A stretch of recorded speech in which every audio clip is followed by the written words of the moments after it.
We are live. Well,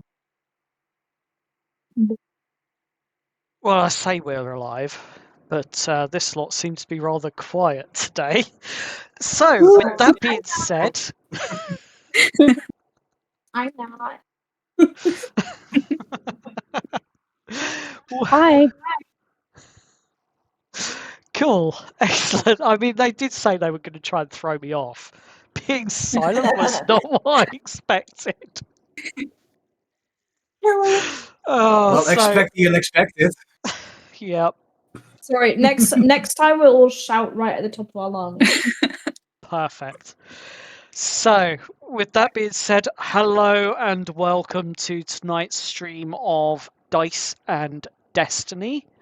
We hope you all enjoy the show. Unfortunately, as you might be seeing on the stream right now, we are one member down for the night.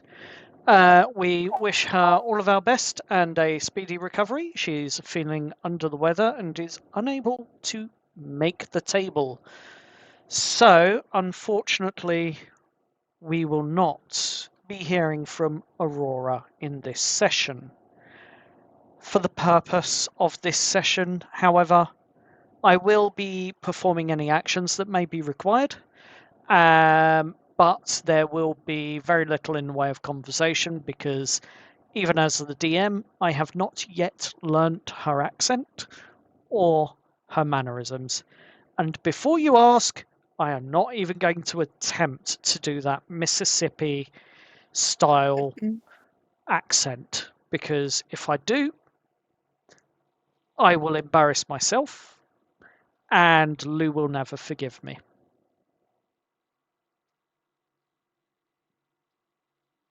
So, hello from me, your DM, and it's hello from the rest of the team.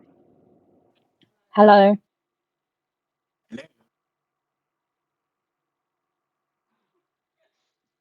Jesus Christ, this lot. What? Jamie, say hello. Hi.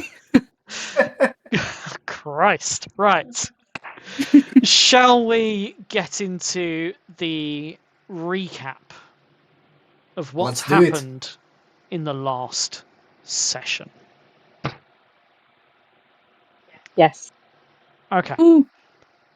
Oh, I heard an ooh. Was that I volunteered to do the recap, Jamie? No, it was a woo, but I think my microphone cut out. It was That's what they all say.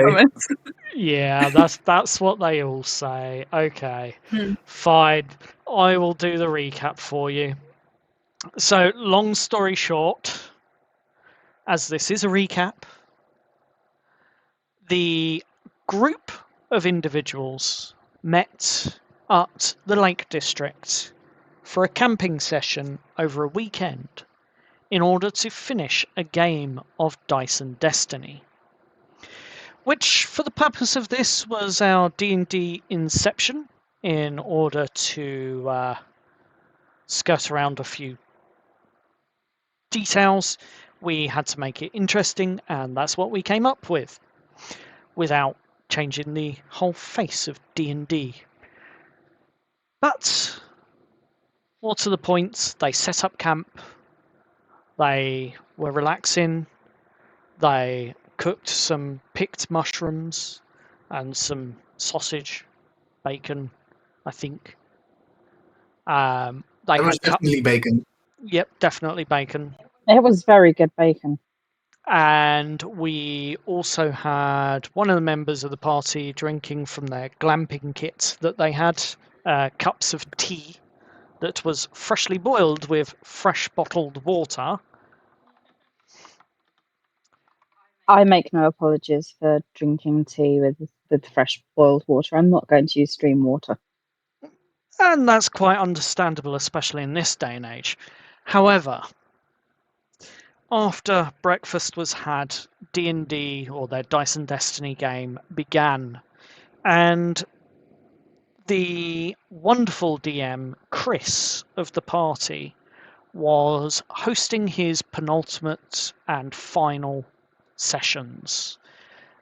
They were coming up to the final chambers where they were trying to find the Azure Crown. And within the chambers, they met with a rather unscrupulous character who was the BBEG in their campaign. This, as they were playing and rolling dice, was mixed with an atmosphere of the Lake District where certain events caused certain real life things to occur. And it was theorized by Steve that they were playing D&D on one of the ley lines that runs through the Lake District. And it was rather potent in its magical weave on this occasion. But with crushing of tree trunks at perfectly timed moments, and with weird visions, hallucinations, they're not sure yet what it was. The But there was mushrooms.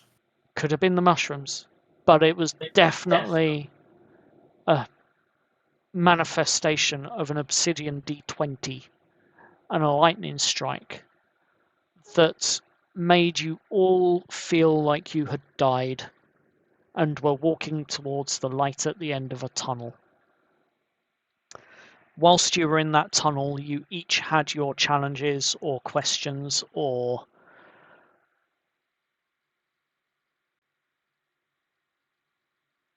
self-reflection that occurred. And you came through it and you found yourself in a forest.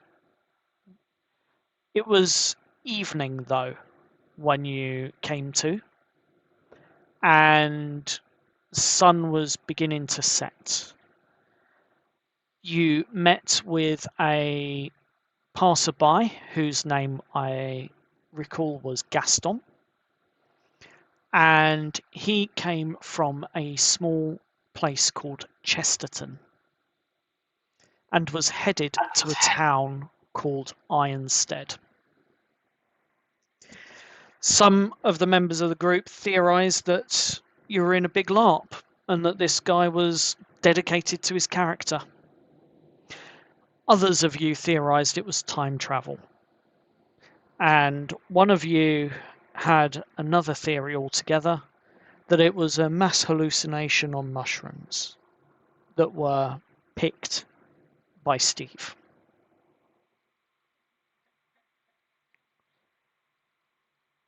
But whatever the case was, the sun set and you decided to pitch your tents where you were, just off the road, out the way, and rest for the night to perhaps sleep on whatever it was you were deciding to do to make sense of what's going on. But as you were settling down for the night, it was noticed that the constellations in the sky above were no longer that you were familiar with back on Earth.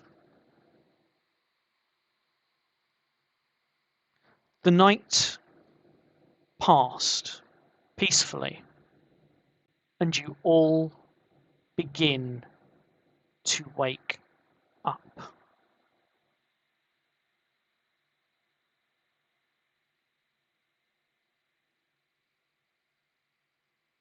And that's where we left off last time. What would you all like to do?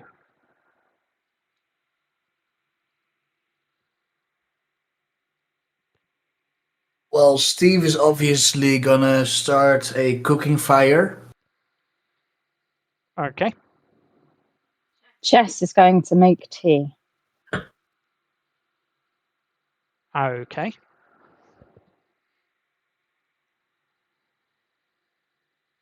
It's her final bottle of water, though, so she's not happy.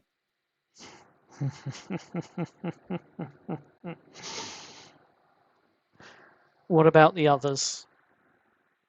Lou seems, Aura seems to be sleeping in a little bit here at this time.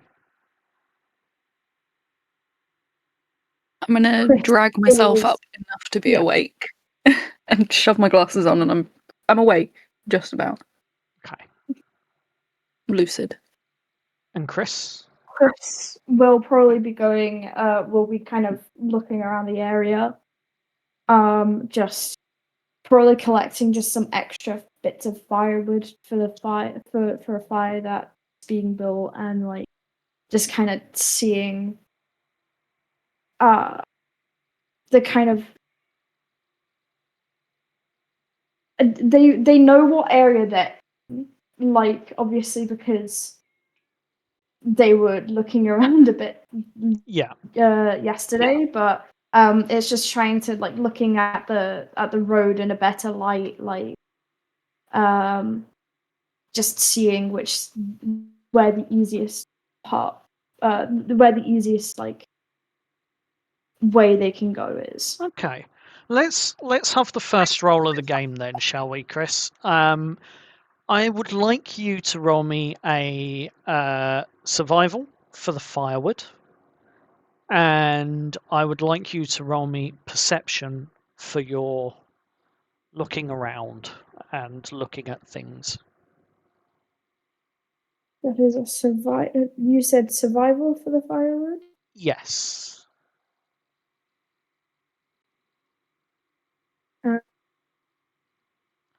That'll be a 12. I mean, to be fair, it hasn't been raining. The path and the grass where you are is fairly dry, and there's plenty of like small bushes and trees around. So it's not hard, and you do pick up a few good pieces of firewood that you can use, or kindling that you can use to help assist with building this small fire where you're sat, where your camp is currently at. What does the area look like compared to where we were in the Lake District? It's autumnal in comparison to the summer that you've just come from. So there's hues of oranges and golds on the leaves of the trees and that around you. And there are, it's definitely a dirt road, but it's not maintained like a normal dirt road would be. And you can see that it's commonly used, a commonly well-travelled path through whatever this forest is. Okay. That's about all you can ascertain as well, Chris, with that Okay. roll for your perception.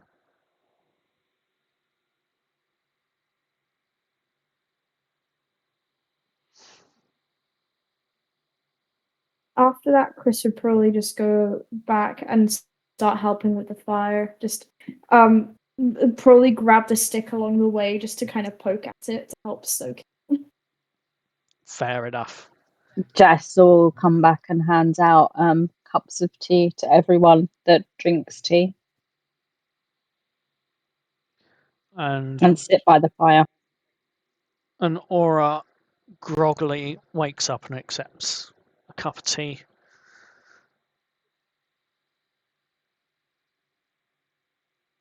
Well, Chris, looks like this is not mass hallucination. Mushrooms would have worn off by now, so sorry. And sorry. Well, could well still be time travel. That's what I'm saying.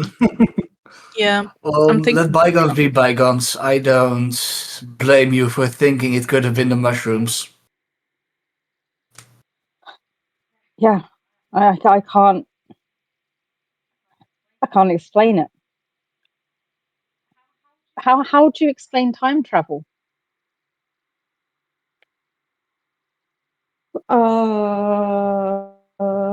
And Chris just kind of looks forward just with a very blank face and is just like,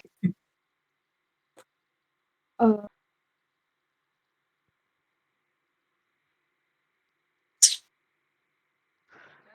Jess is going to check Do her you phone again, have- even though it's obviously not, because obviously she's got like a phone charger. She should have like a battery pack and charged her phone up overnight. And yeah, looks and there's still no reception, no GPS as well.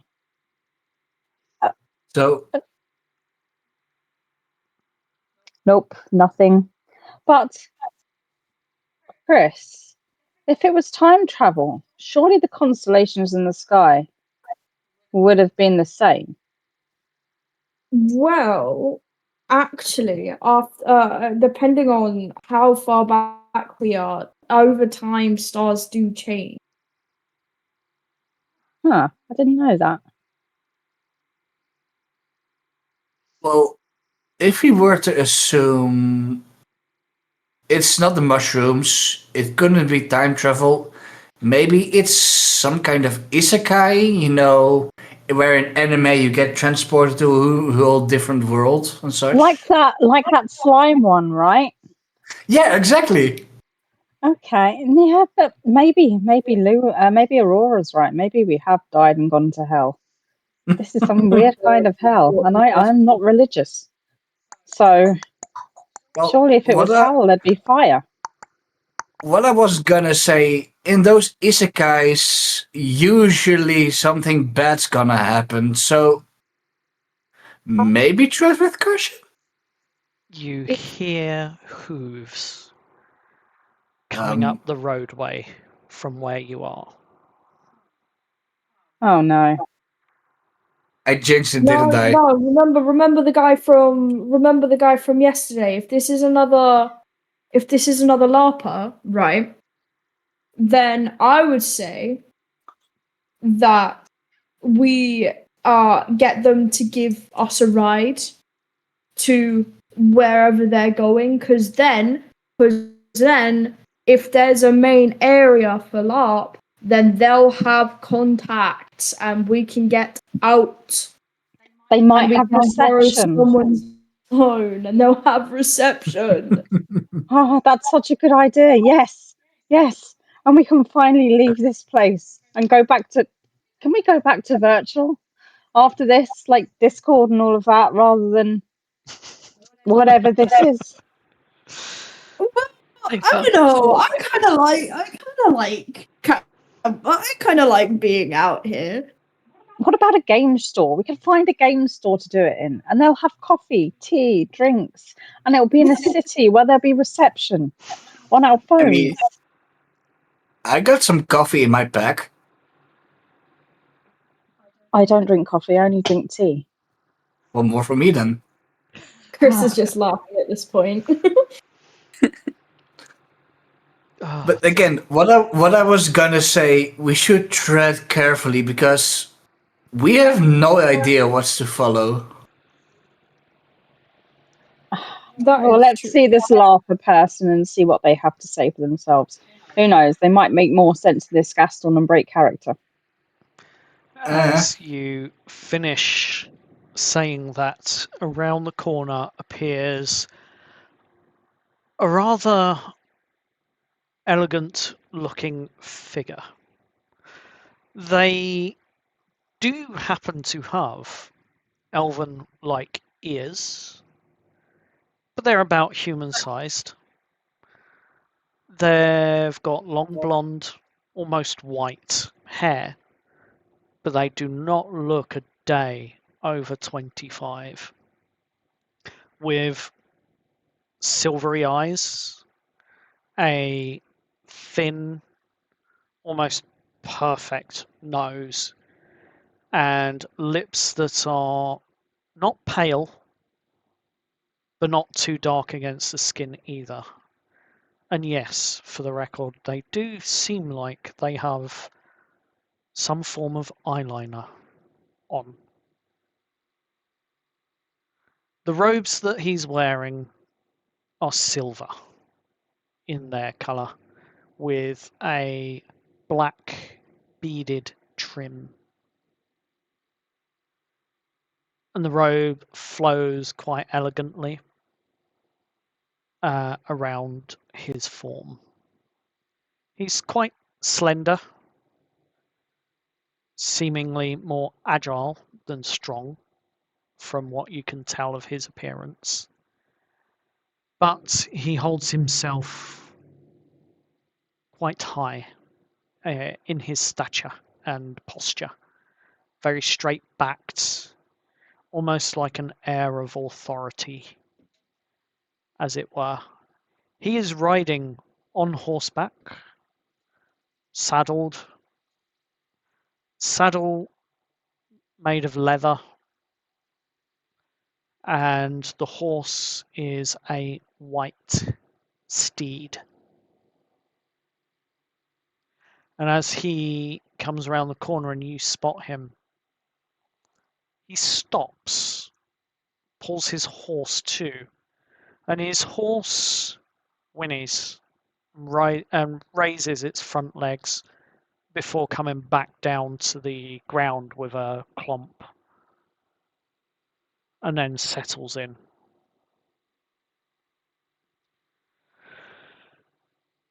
Is there such a thing? I'm going to say to the guys, is there such a thing as a Lord of the Rings LARP? Because that's Oh, a yeah. damn fine costume. Yeah, that's one. Well, that's one expensive cosplay. That's for sure. I mean, that is a horrible. Mm.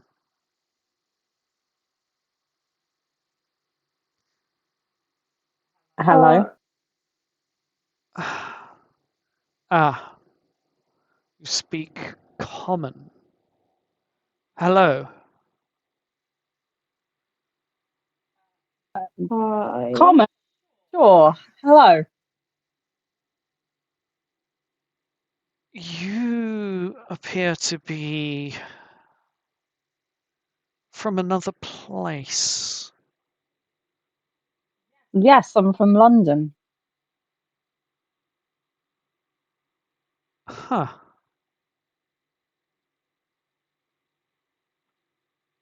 And he gets off the horse, once again, very, very elegantly, almost too gracefully, like he's floating off the horse rather than stepping off.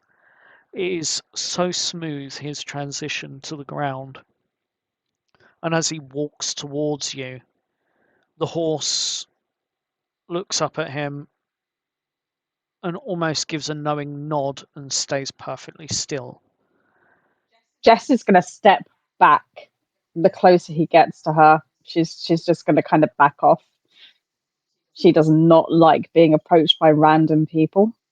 And obviously from her job as an assistant psychologist, she knows when, like, if say clients get too close to her, there's like safety protocols. So in her mind, it's like, find the panic button, Okay. get someone in here to help.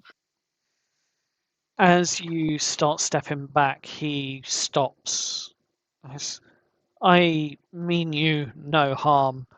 I'm merely here because, well, there's an event up at Ironstead, and I was hoping that I was on the right path, but I apologize. I think you yourselves, not being from here, might not be too familiar with the area. So I apologize if you can't give directions. I apologize for startling you. That is never my intention. See, I told you guys there's an event up in Ironstead. That's the main area. Well, just ask him if we can tag along. Yeah. We have heard of Ironstead, and yeah, you're right. We have no idea where we're going. But if you also have no idea where you're going, then maybe if we kind of come with you, then we can have no idea where we're going together, and then potentially both of our groups not knowing where to go could potentially form into an idea of where to go. As you're saying all of this, he gives what can only be described as the most elegant of face palms, where instead of actually smacking his head, he raises his arms up, one of his arms up, and just looks down and pinches the bridge of his nose ever so slightly with his eyes closed. He pulls his hand back down, looks up, and opens his eyes, staring straight at you. Well, you seem to be a rather large party. I'm sure you can all handle yourselves. My journey is quite urgent. I will be on my way, but I'm merely following directions I was given and was just hoping for to reaffirm the directions I was given. I was told it is just further along this road, and then when you get to the fork, you take the right-hand path. This was what I was told. So I'm going to trust the advice I was given, and maybe we will meet again. I have one more question. Yes. You mentioned common? What do you mean with that? Oh, well, it's just simply the language. At the end of the day, it's what the most common language that is spoken throughout Albion. And I know this might be a stupid question, but what language do you speak then? I'm not only fluent in Common, but I also speak Elvish and Gnomish.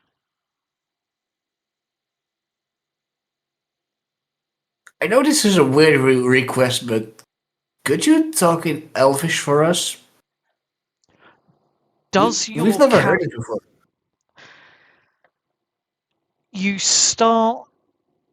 He raises one eyebrow, and then, as politely as he can in Elvish, he simply says, "It is a very uncommon request, Oh, but what? you're not. Most of you don't seem to be able to understand it." I understand you perfectly. So does Steve. You understand. Yeah. So, for those that don't have Elvish on their character sheets at this time,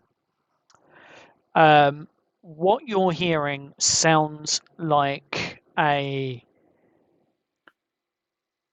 almost like a chorus of angels in comparison to most languages that you're familiar with in the sense of from Earth.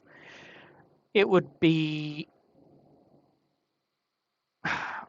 really, really hard to describe, but it would be sort of like a very fluent mix of like a Spanish and Italian-esque style of language. The fluidity of Italian with the beauty of Spanish.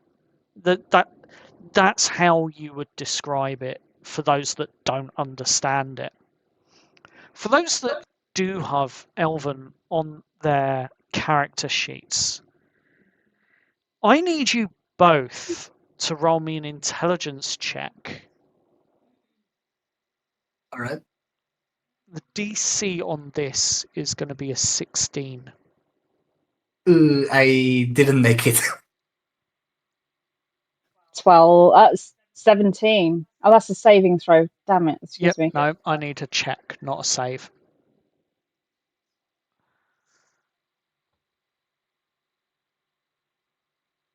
16. 16. You make it, Jude. You make it, Jess. So we'll start with Steve. You're picking up bits and parts of the language that he's speaking in that sentence seems familiar, but you can't put your finger on it. Nothing seems to be triggering. Like it's not a language that you've ever heard before, although you do recall scriptures from books of like Lord of the Rings where you've seen the Elven script written in like a calligraphic text, but you can't place the language having heard it at this point in time. Whereas you, Jude, something in your head clicks as words are spoken. And you don't know why, but to you, it's almost like it takes a moment for you to translate it, as it were, but you get a feeling for it and you begin to actually understand what's being said. I'm going to turn to Steve. Did you just understand him? Well, I understood bits of it. I can't really place it yet, but yeah, I did understand him. That's very strange. I don't know This what is- you guys are talking about. Uh, Are how? you guys those people who learned the Lord of the Rings language for fun? No, I've only watched the movie a couple of times, but Steve, I just asked this. Sorry, if I could ask you, what's your name?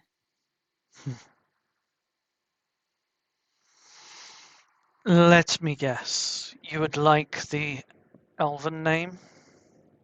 Either Elven or Common. Well, Sorry, this is a bit strange for me. Forgive me. that's absolutely fine. My name, for the record, is Elijah. Sorry, DM. Elijah, as in Elijah Wood. As a You mean DM, Wood? yes, Elijah, as in Elijah Wood. Okay, sorry, I'm taking notes. So Oh dear. My name is Elijah. As for the Elven name, I would rather keep that to myself, as that is quite personal. that's fine. I'm Jess. Well, glad to make your acquaintance. Likewise. Jess right now is just really, really perplexed, and I think the penny is starting to drop that this is not a hallucination. And she's kind of like, maybe Steve's right about an isekai. Yeah. So yeah, she probably looks really weird to Elijah, like just kind of like, Yeah. that kind of Got it. confused look of like, yeah. Yeah. Elijah looks over at the rest of the party and stops when he sees Aspen. Hmm? He smiles.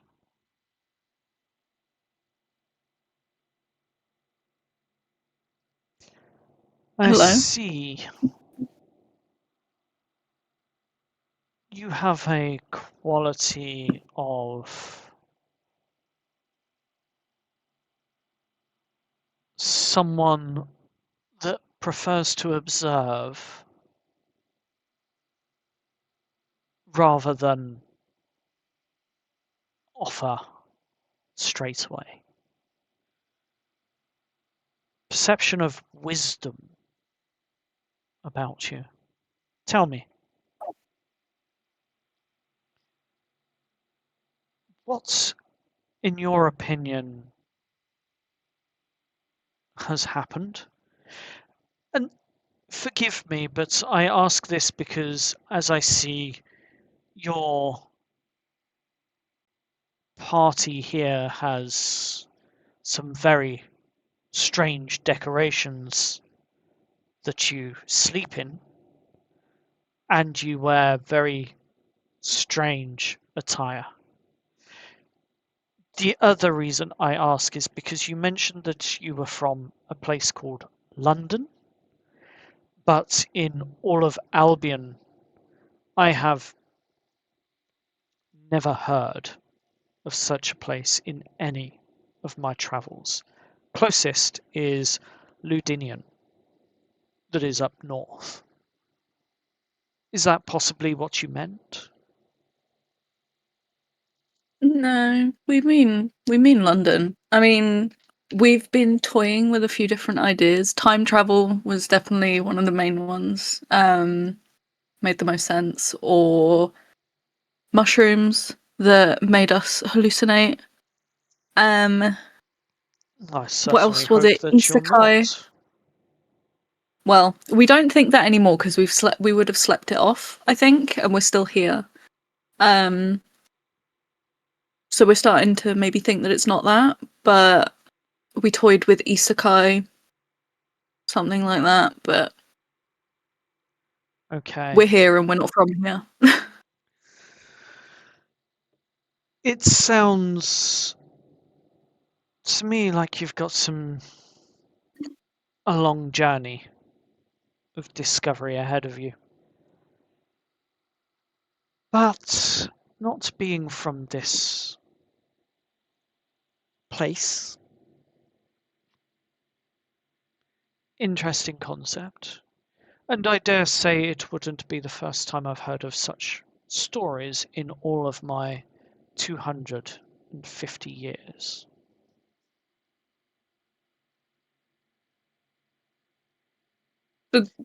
250, and this has happened before. Oh, every 100 years or so. Uh-huh.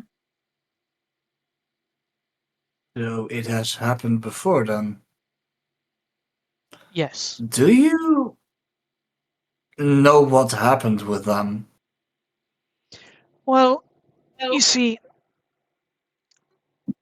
they first arrived and they were wearing some rather strange, but now very fashionable clothing. They were, as they described themselves, a party from Cambridge. Now, Sorry, Chris is just spluttering now. Cambridge. this is Bloody what the Boshers, story. I swear! This is just the story that I am aware of. Cambridge does not exist here in Albion. So But it's safe. Mm, It's safe to assume it's been 100 years since they arrived here. yes, and 100 years ago, I met them on this very spot as well. That's rather convenient, wouldn't you agree?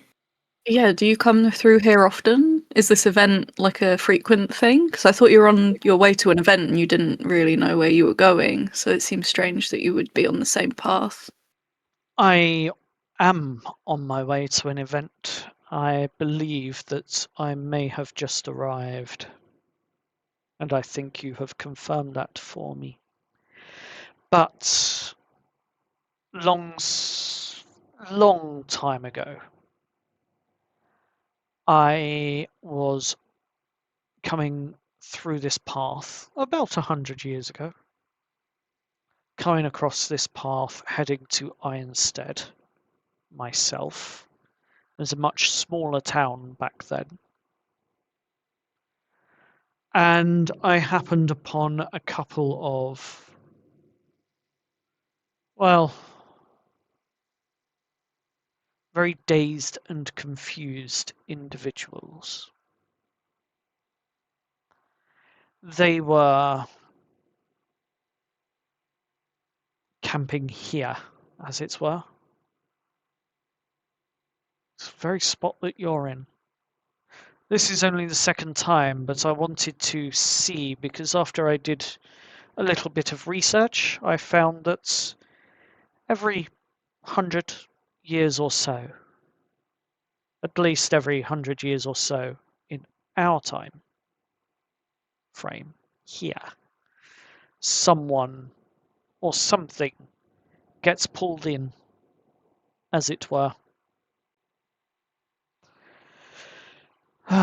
Stories that can be read in our library of fairy tales and horror stories and all sorts can be read in the library of Ironstead, but I do implore you to perhaps take a minute to realize that you are no longer wherever you were.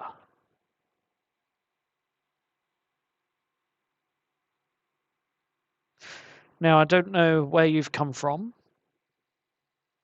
but the only other bit of advice I can give you is if you do seek out this other couple that came through this way, they most likely going to be found in the town, probably in the merchant district. And you will probably find that they are extremely elegantly dressed. Wait a minute. You're saying they arrived 100 years ago and they're still alive? Well, yes. Okay. Wait, but they're still here. Yes. Okay. And if I may be so bold as to say, it does look as though they haven't aged more than 10 years.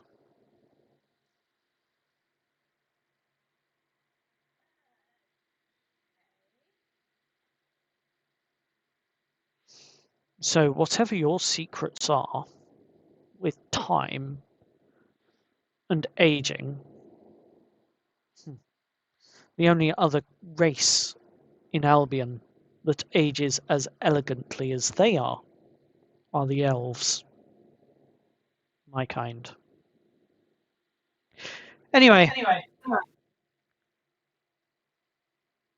just one more thing. I do recall them trying to buy some information from me when I stumbled across them last time.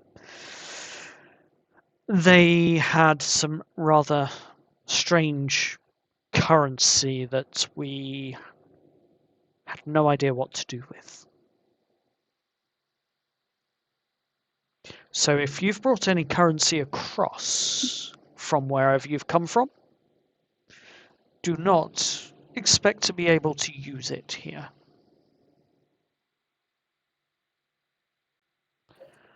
But I bid you a good day, and I would advise that you pack up sharpish. I can hear in the distance what sounds like some rather angry and hungry wasps.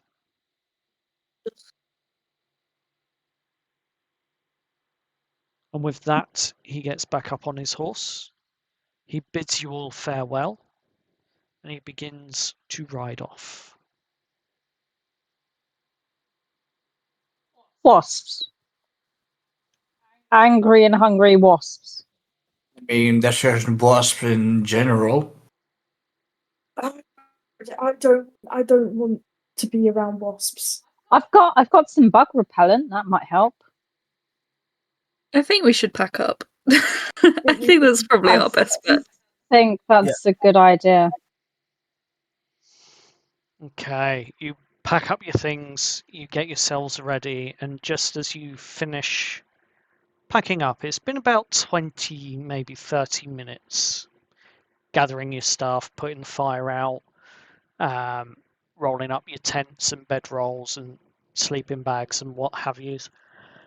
But you get yourselves packed up and ready, and I would like, as you finish up, for each of you to roll me a perception check, please.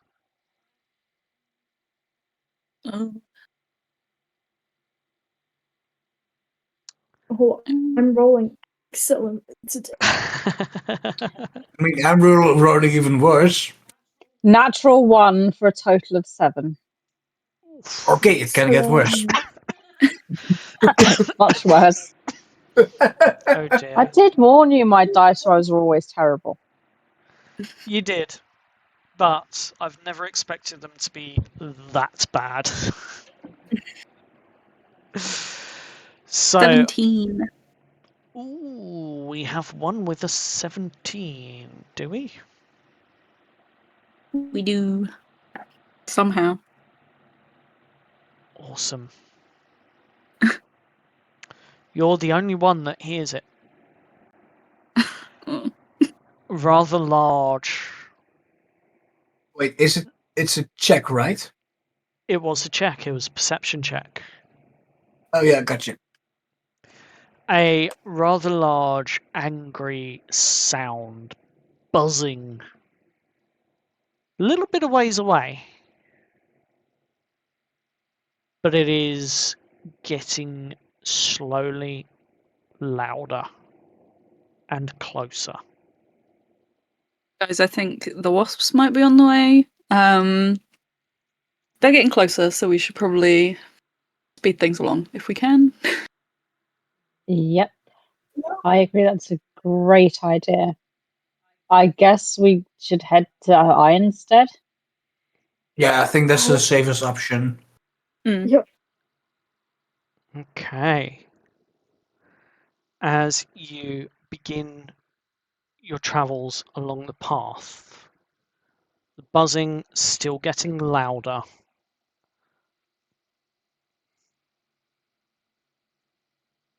And the buzzing is, as you're walking along the path, the buzzing would be coming from the right-hand side of where you're walking and the direction you're walking, following the direction in which Eliza travelled. But you can hear it.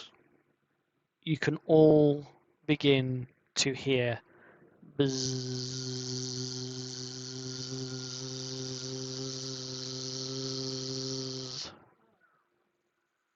as the buzzing sounds like it's getting closer.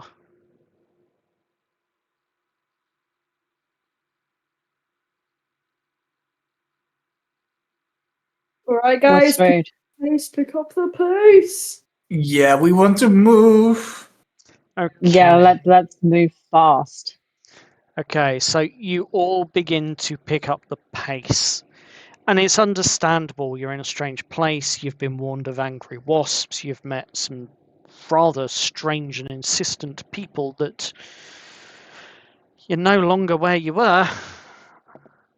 But some of the stories seem to be making a bit more sense. As you are travelling along this path at a double pace, I would like each of you to roll. In fact, no. Can I get a marching order? I'll say Chris is probably at the front. Okay, so with Chris at the front, we will have Aura in the middle, travelling with you. Steve, where would you like to be placed in the marching order? I'm gonna be in the back to make sure nothing is behind us. Okay, and Jess? Towards the front. So you'd be with or behind Chris. And Behind Chris. Aspen? I'd say I'm probably nearby Steve, kind of, again, looking out. Obviously, I heard it, so I want to make sure that I'm within sort of distance.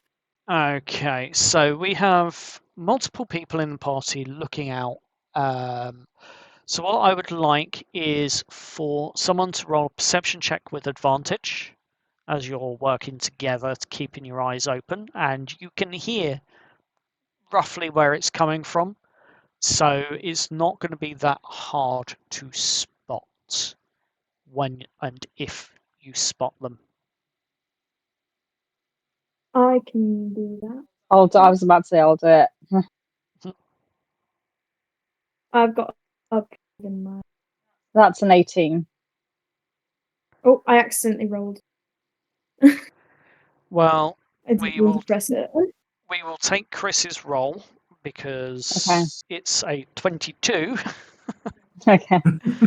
Sorry. Um, and you spot these 3 giant wasps.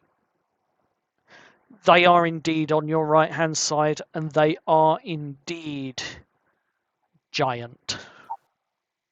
Those are not wasps. And as you see them, you see. Let's see if I can get this to work. I can show the players.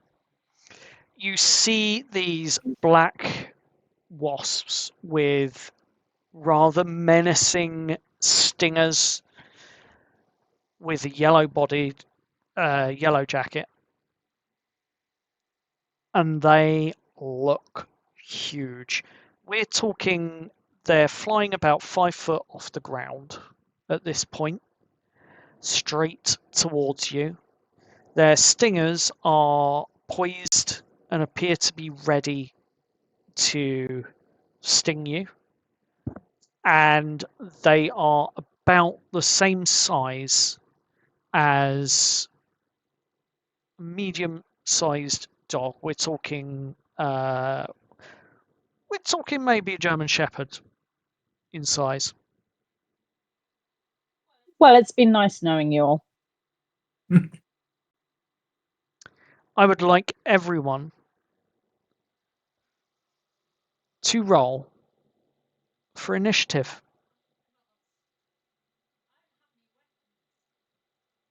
Mm. Let me make sure that you are all added. That's a 15. Indeed. 8. Okay. So, Jess, you rolled a 15. Mhm. Excellent. Let's just make sure that I've got your initiatives in the correct order. We have Chris with a 5, apparently. Aspen, you rolled a...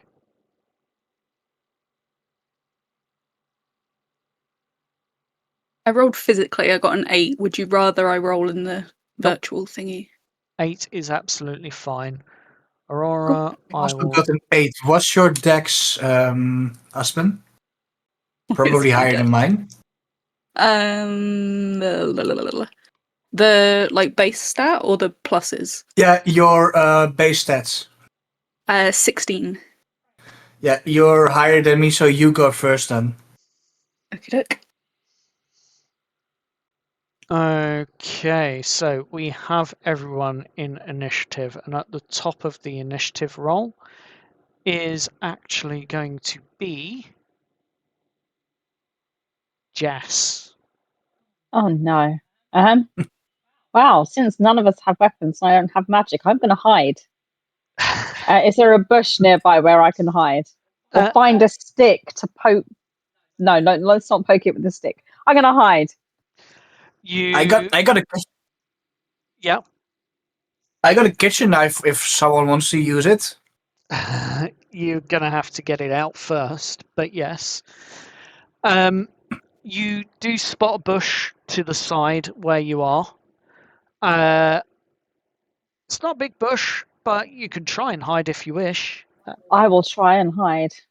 Right, roll me a stealth check, please. As you scramble into the bushes, 11. as you scramble into the bushes, you feel like you might be hidden, but you're not sure. Wonderful. Is that the end of your turn? Oh yeah, I've got no weapons, nothing. So definitely the end of my turn. Aura is next up, and Aura's freaking out a little bit here. Not completely, not entirely, because wasps aren't anything to worry about, really. Where she's worked on the farm, I'm sure she's used to them. However, these are a little bit bigger than normal, and she's simply going to take a few steps back at this point in time. Next, what is Aspen doing? I think her initial reaction is probably going to be to lash out a little bit. So I'm probably just going to unarmed strike, try and like backhand swipe, like when there's an annoying bug and you like swipe at it to get it away. Right, okay. gonna- Well, we'll assume that you have to be in Yes, I in would, range to I do would that. yeah, I would have up- stepped forward to be like, get away. Okay, so you would have stepped forward, moving forwards. They're not quite out of the bushes yet, but you find yourself up front next to Chris. Steve. Oh, hang on. Steve, and My unarmed strike. You're I'm rolling not. for that, right? No, you're not Oh, in no. range yet. Got you. I'm not doing that. Ignore me. But you can Carry on. hold that action.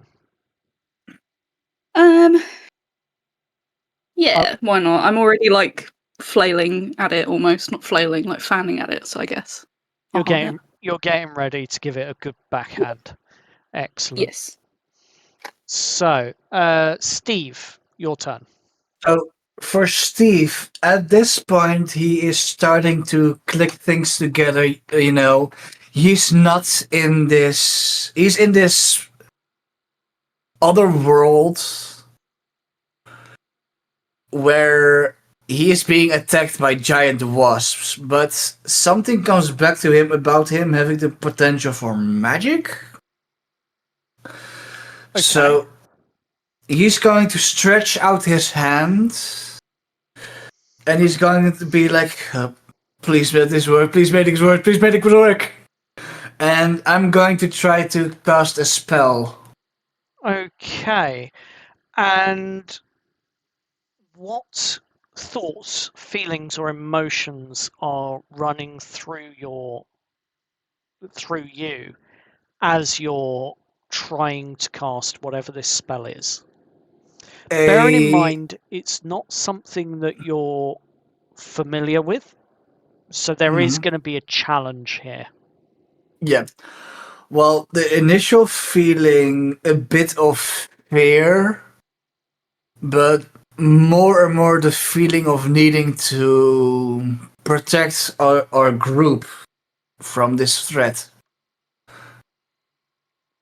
Right, so more out of a sense of protection and fear. What spell Yeah. are you trying to cast? I'm going to try to cast Ice Knife. Okay, that's a little bit on the cool side, if you pull it off. Got bad puns all day, folks. Well, it's ice to meet you. Right. So for the challenge, the way magic works in this game is up until the point of the next level, you will have to match or better a DC save. That DC save will be 10 plus your wisdom modifier. The reason we choose wisdom on this is not because it's your spellcasting ability or anything like that, but because where you've come from Earth, you're based in a world of science where magic doesn't necessarily exist. but there might be some doubts because of what you've experienced and what you've seen so far. You still have doubts in your head as to whether this will work or not. Yeah. You just think it's a cool thing from the Dice and Destiny playbook, Yeah. and you're giving it a try. So it's a DC 12? If that's what your 10 plus your wisdom modifier is, then yes. Yeah, my wisdom is +2. Okay, so let's roll a straight I'm D. going to roll a normal D20 on my desk. Yep. No kidding, that's a natural 20. Yes. Oh, take the photo, put it in the Discord. Applause, Come on. applause. Yeah, 1 second. I'm gonna get my phone.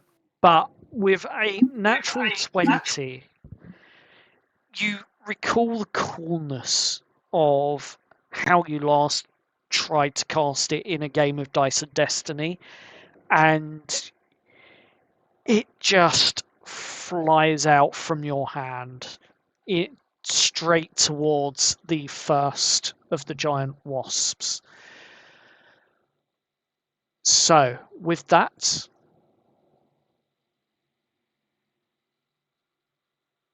roll to attack. What do I need to roll for a save, or No, it's not. It's it's based on my spell modifier. okay? So, if you could make your attack. So so I roll a D20 +6 because that's my modifier. Yep. If you could roll that for us, that would be great. Yeah, I'm for just sure. pulling up your spells so that I can read it for Let's say myself. 18. That is an 18, and that definitely hits. Please roll your damage. Let me see.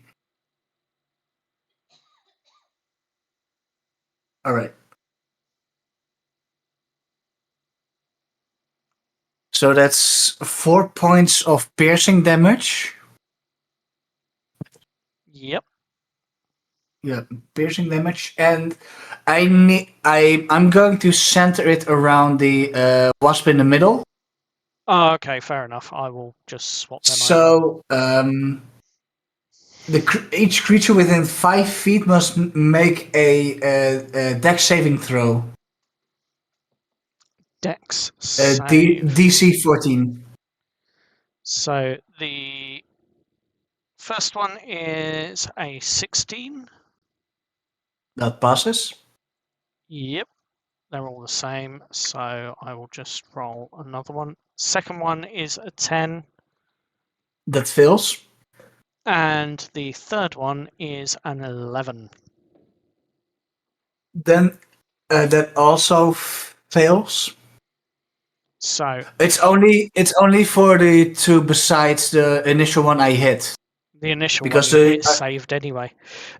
Yep, but since it hits, it's exploding and it hits the other two as well. No, I can see Yeah. how that works, and Yeah, I can so- see that on the spell. So yes, if you can roll the extra 2d6 cold damage that Yeah. both of the others take. Ooh, that's 12 points of cold damage. Damn. So with 12 points of cold damage as it explodes, you see these other two wasps suddenly looking extremely weak and more or less looking like they're about to drop to the floor. Whoa, guys, did you see that? That was pretty impressive.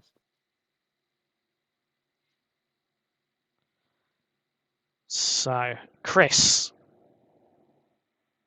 it is your turn to do something, if you wish.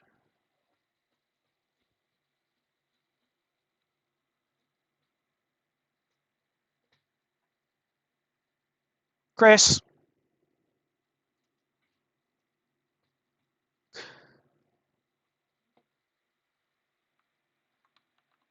sorry, I realized I was muted. So Chris is just running.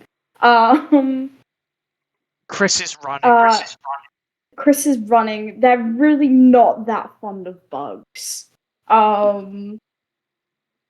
They've kind of realized that these are just not normal wasps, and they don't really know what's going on. But they're continuing to run. Just down the path where they wanted to go anyway, and hoping that the wasps don't follow them. Okay. They didn't really see what Steve did because they were just continuing. So as you're running, I assume you're dashing. Yes. Okay, so that would theoretically take you off the map, so I'm not going to do that. I will put you at the edge of the map just for reference, but you are running and they do not seem to be chasing you.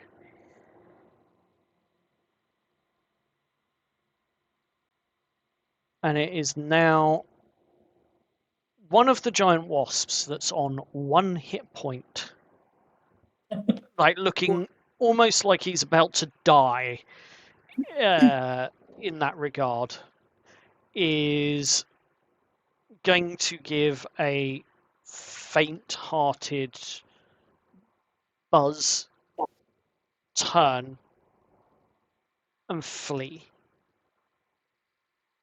Clearly, this one does not think the wounds it sustained is worth the meal it would have acquired.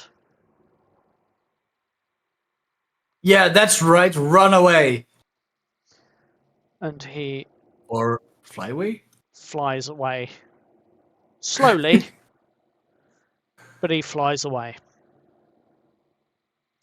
Which puts us back at the top of the round, and it is Jess.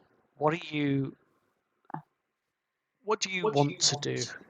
I don't know if this is going to work, but Jess has a Bluetooth speaker, and she knows from her time as being a human, metal scares humans that are, violent and etc. So it's already pre-connected to her phone, so she wants to load up like the most extreme black metal or deathcore on her phone and try and scare the wasps with metal. Is that possible to do? I mean, I don't know. Here's a question for you. Is Jess the type of person that has Spotify and subscriptions, or is Jess the type of person that would have preloaded their device or devices with MP3s to listen to? Both. She has the Spotify option where she can download the playlist to listen to it offline. Yeah. Right, okay. I will allow it just because in the middle of this forest, you are now in the middle of combat to the sound of Lorna Shore. I mean, Of that's which, the only option I had. for the Cool point. audience's reference, is some of the darkest, raw sounding metal you could ever listen to. And if you do like metal and you've not heard of Lorna Shore, go and listen to them. Trust me, they're good. But suddenly you all hear this gargantuan scream, death metal scream, coming from a Bluetooth speaker In a bush. out of the bush beside the road.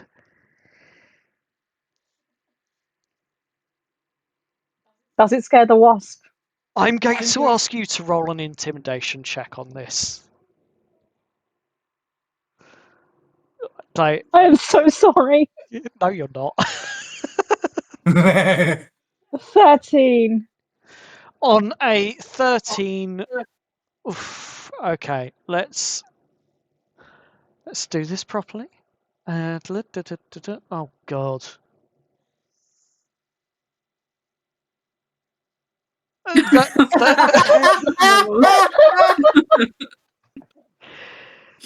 The very wounded and very injured one definitely decides nope and is going to run away on its next turn. The second one that is there that still looks relatively healthy is also going to think twice after hearing this blood-curdling scream coming from somewhere. It does not like this, and it is also going to begin to retreat. Aura, we'll skip over for now, but she sees this and decides, I'm not going to do anything. Giant wasp.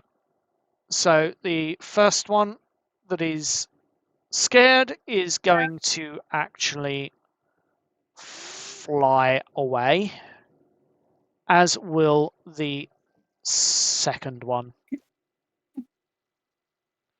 And with that, I am going to actually end the interaction and the initiative.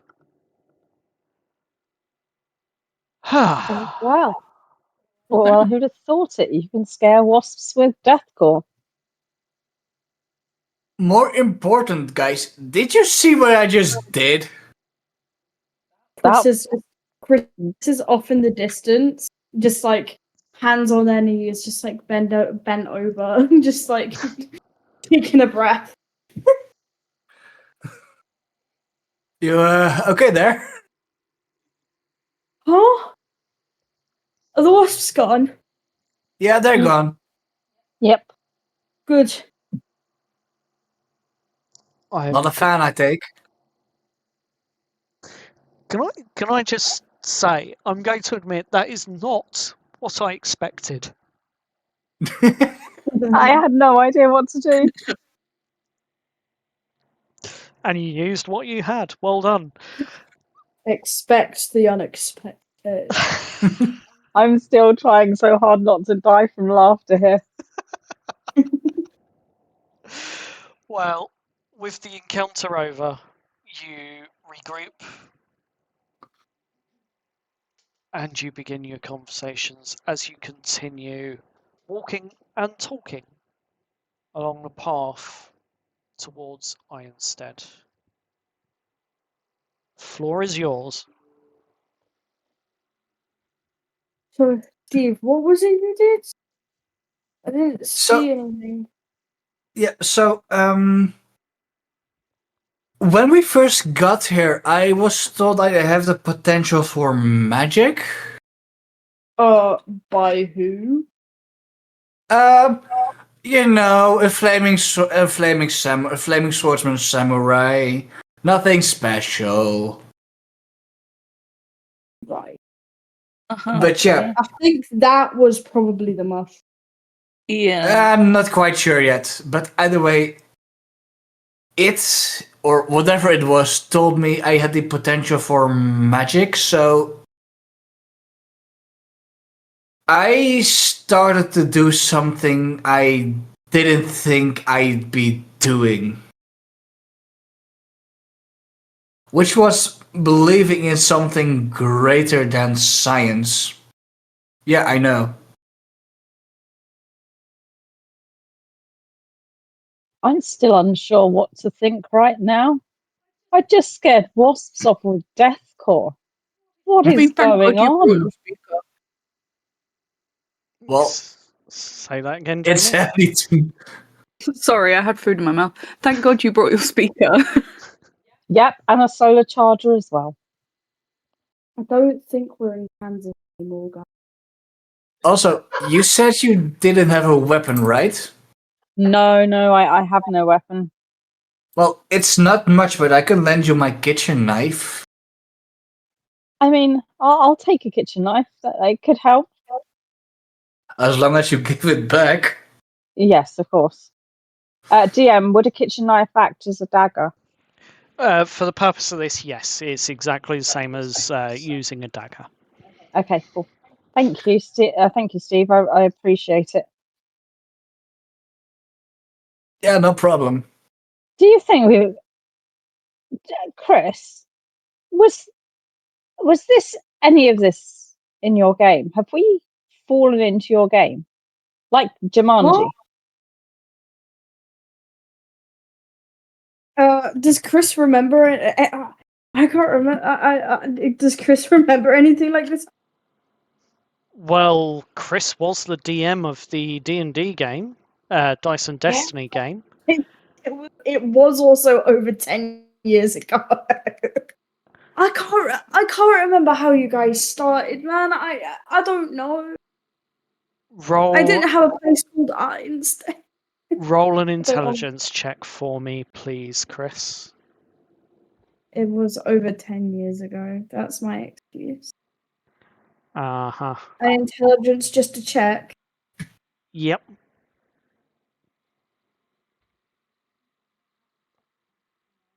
Ooh. Ooh. With a very high score, you do recall that you actually have your Dice and Destiny handbook for both players and for game masters. They would probably take it out, and just like I don't know, man, and just like they put down their backpack and they take out the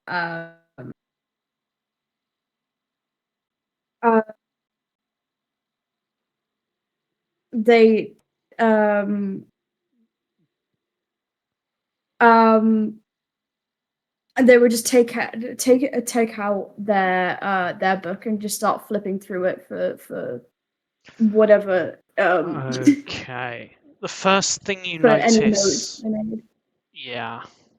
The first thing you notice as you take out the books is rather than the game manuals and players' handbooks that you recall them being, they now look more like tomes.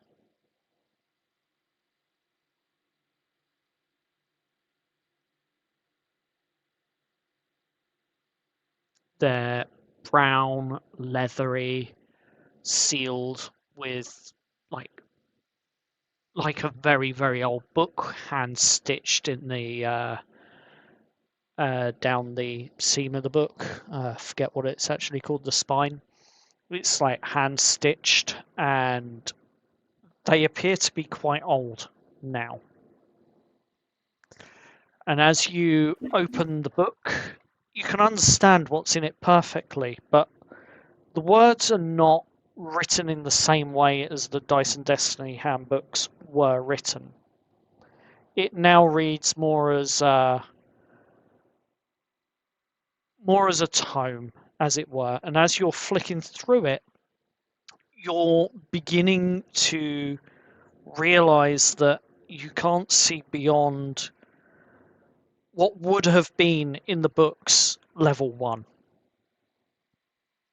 for any character type or class.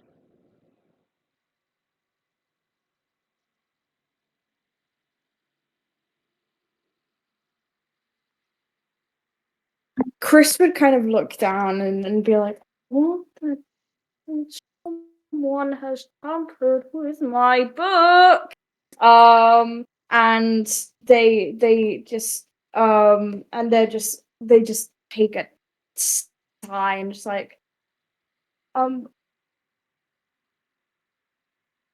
someone I don't know what's going on, you guys.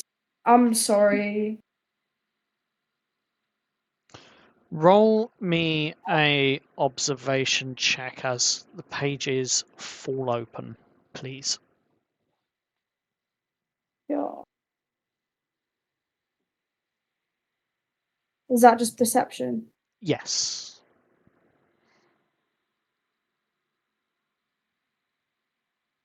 Okay. On an 11, you do notice that the page has fallen open on a wizard's spell list, as it were, with some very clear and defined spells listed, mostly cantrips that pretty much anyone could use or do if they had a magic bone in their body, as it were. But one in particular from the sort of spell list, as it were, that's in this tome that stands out is on the second page. It's like a 4-page spread, and in detail it's describing exactly what you saw with the ice knife spell that was cast. Steve, if you want, I think that's what you were doing, and Chris holds out the book for him to look at, and just like, I don't know if like you can Yeah, do it again, or I mean, I think I can, but if it's like Dice and Destiny, I think I have a certain amount of spell slots. Then, in that case, if it's like Dice and Destiny, we should all be proficient with weapons. This is ridiculous. What is going on? Why am I agreeing with all of this? As you looking at your books, making your way towards Ironstead, you keep following up the path and you get to the fork, and you recall Eliza's words, which was to take the right-hand fork. You take the fork, and about 10 minutes more walking, you find yourselves outside of the forest. And beyond that are some lush, open green fields. On one side, you can see what appears to be the late harvest of wheat.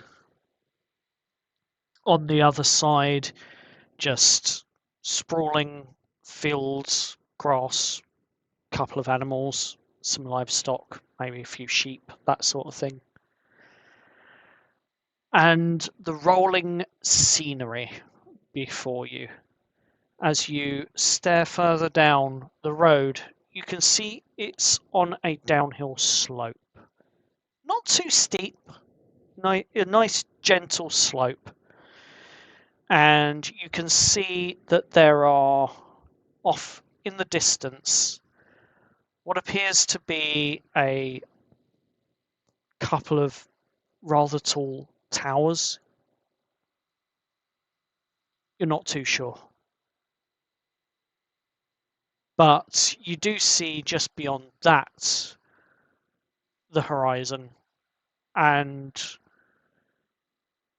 considering the sweetness that you're smelling in the air and the salt that is being driven in your direction by the winds, you figure there must be a sea or something not too far beyond that. Maybe you just can't see it because you're not close enough or there yet. But you figure you must be somewhere near a seaside town or something like that. There's a few houses that you can see off out the way to one side that form a rather familiar looking farmstead for you, Chris and Aura, where you have worked on a farm within a farming community. You've got all the barns and sheds and various other elements of the farm up and running. But these buildings look to be made mostly of timber rather than brick and mortar as you're used to. And then as you continue walking, the road merges with or the path that you're currently on merges with what appears to be a more maintained road. Still cobblestone, bricks, think the old Roman roads, as it were, laid out and lasting centuries. Worn with time and feet and cartwheels that have been every so often broken or generally just ridden along these, wearing the stones down and finding their grooves, as it were. There is a distinct smell that you're familiar with, Chris, of manure from the fertilizers that are used here at this farmstead. But as you continue to walk towards Ironstead, maybe half a day of travel,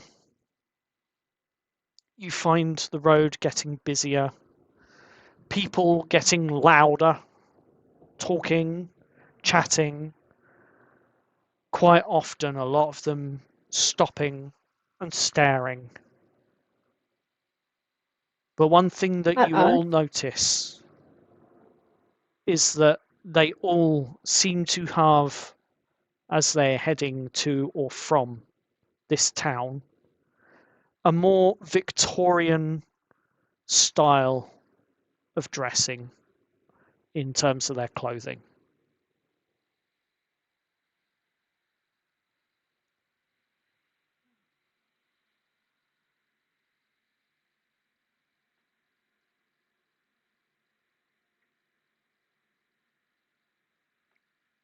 Into the thick of it, I guess. I guess so. Does their clothing look quite familiar to you? I mean, it's old. I mean, it seems kind of. This is going to sound ridiculous again. Human.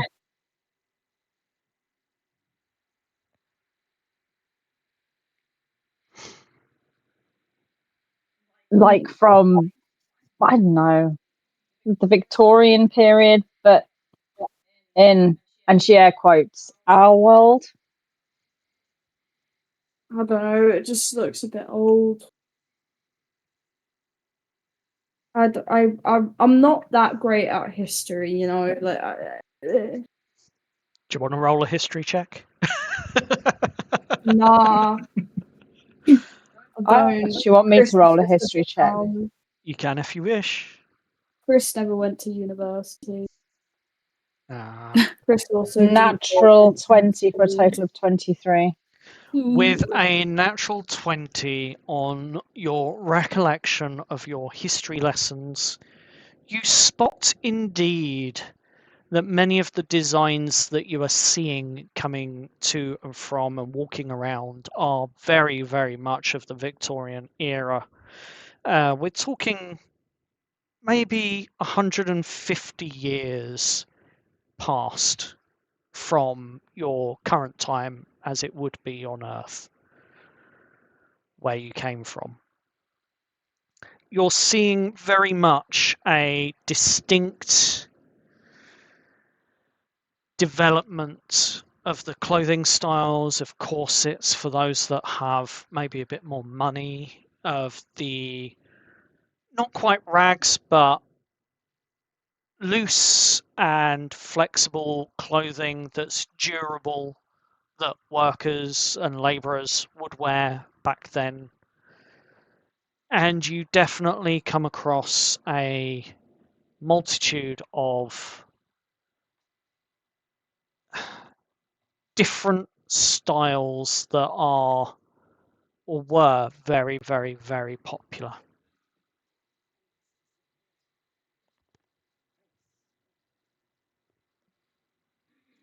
So with that, knowledge under your belt, and definitely with the era defined from your history check, what do you wish to do?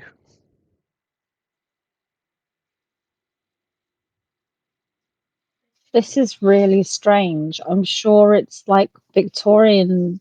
If I remember from history lessons in primary school, we did the Victorians, and there was all things about kind of dress, and we went to like a museum where we had all the old dresses. This is definitely clothing from, again, ridiculous, our world. The elf guy, what was his name? Elijah said this happened 100 years ago, and Yeah. then they started wearing fashion from the people that, well, arrived. Before This is us. so strange. Yeah.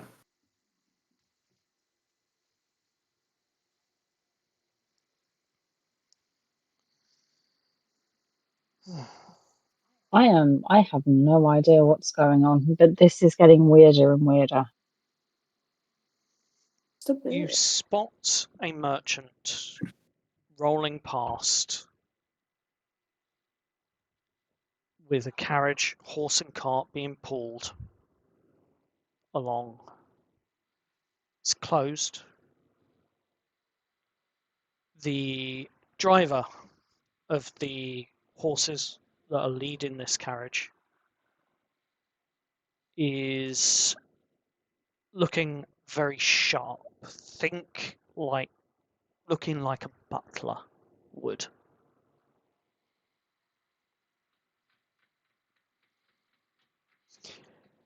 And he stops just beside you.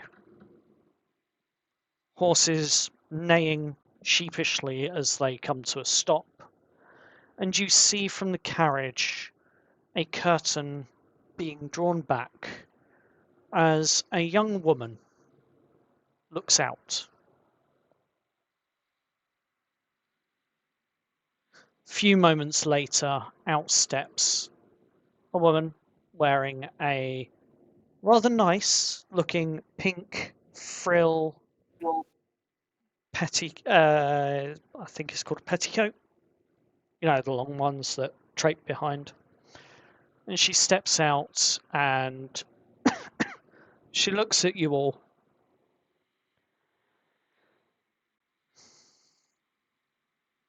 My.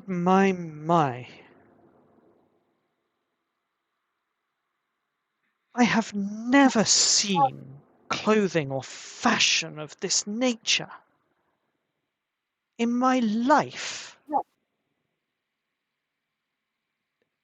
Tell me, is this what's commonly worn where you're from? Do excuse me for being forward. My name's Elizabeth.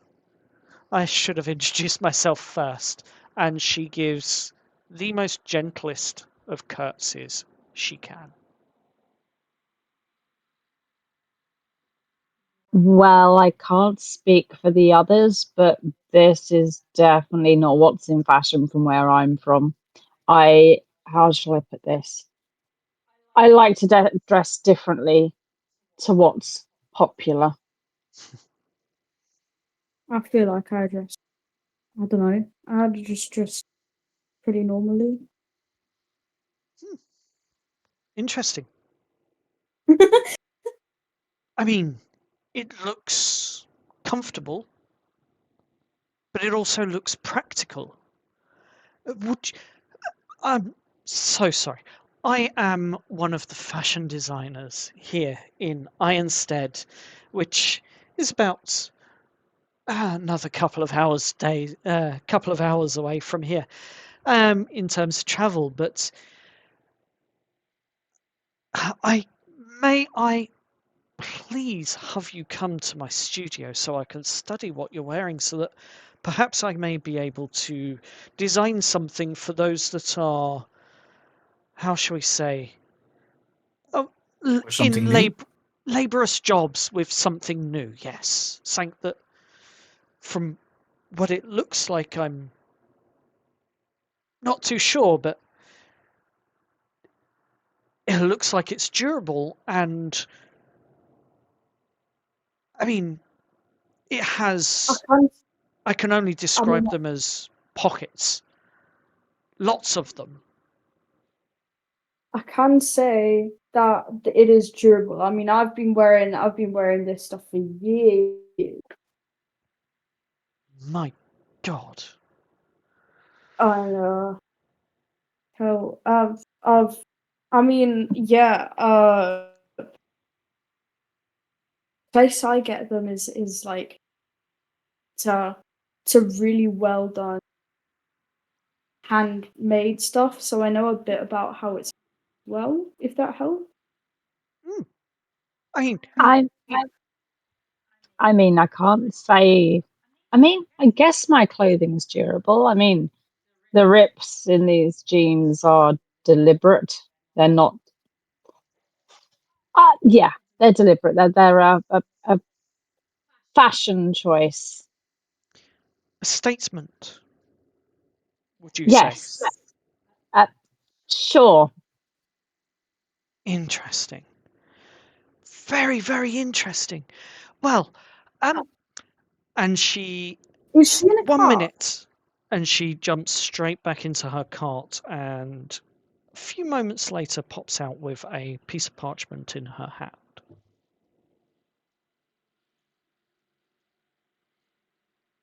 Hmm? You had a question, sorry. Yeah, I just said, is she in a car? And then you answered me like just with that. Chris would, go ahead with what you would do. Well, if you do decide to allow me to study these styles and clothes, visit my tailor's shop here. And she hands you the parchment with what appears to be an address on it.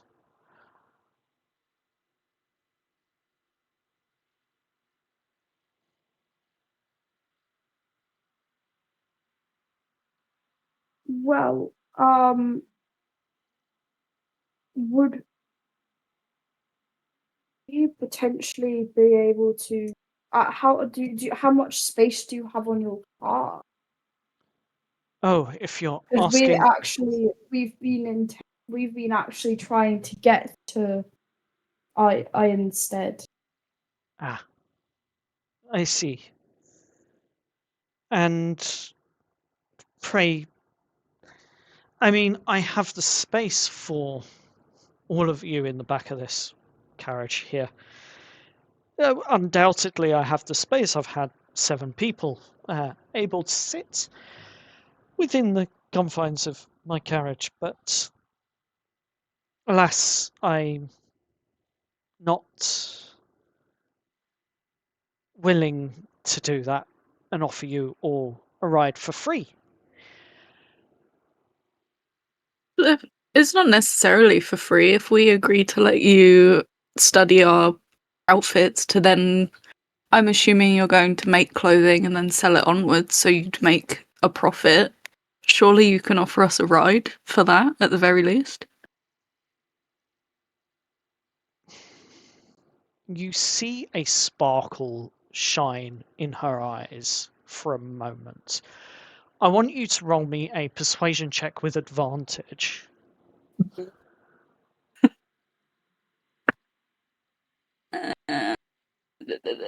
17. She thinks for a moment. I could. So you agree to let me study your outfits? Would Why you? not? How long will it take?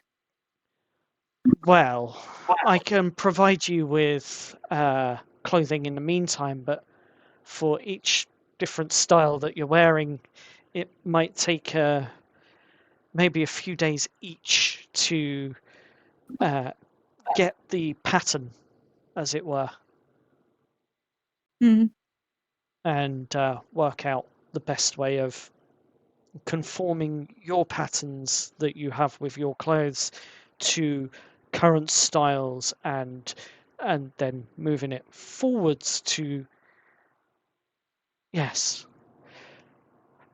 I would need to study your clothing for a few days at a time, each.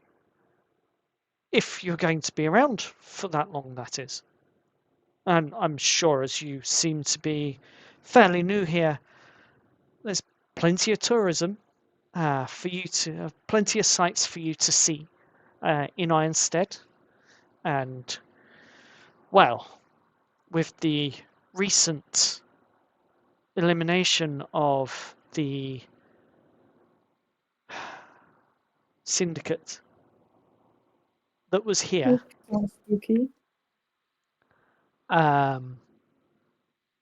thanks to the Azure Watch, Ironstead is probably one of the safest towns now in, well, in Albion, to be fair. Whew. Yes, really is a very good time to just be here and now in the moment. I cannot believe my luck. I'm happy to offer you a ride into Ironstead. More than happy to. Ooh. Hop in. After you. And she gets into the carriage and sits down in what can only be described as one of the most luxurious carriages. The sort of carriage that you would expect of a tailor, with various cloth designs and curtains and things all around the place, but of someone that's very creative, but it's very luxurious, very soft compared to your night's sleep, for example. And no longer is it rough. And yeah, as you all step into the carriage to make your way to Ironstead, that is where we will end tonight's session. Ooh. Thank you all for listening. Thank you all for watching. It's goodbye from me, and it's goodbye from the team. Bye. Bye. Bye.